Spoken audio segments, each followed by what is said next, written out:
കോശവിജ്ഞാനീയ ചരിത്രത്തിലെ നാഴികക്കല്ലുകൾ. കണ്ടെത്തലുകളും ശാസ്ത്രജ്ഞർ വർഷം എന്നാണ് പറയുന്നത്. കോശകേന്ദ്രം അഥവാ ന്യൂക്ലിയസ് കണ്ടെത്തിയത് റോബർട്ട് ബ്രൗൺ ആണ് 1831.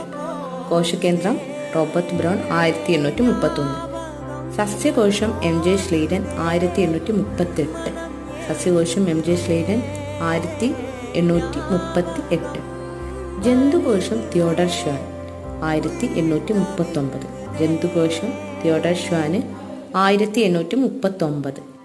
നിലവിലുള്ള കോശങ്ങളിൽ നിന്ന് പുതിയവ രൂപം കൊള്ളുന്നു എന്ന് കണ്ടെത്തിയത് റുഡോൾഫ് വിർഷോ 1858.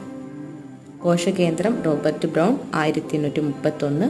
സസ്യകോശം MJ Schleiden 1838. ജന്തുകോശം തിയോഡർ ഷ്വാൻ 1839.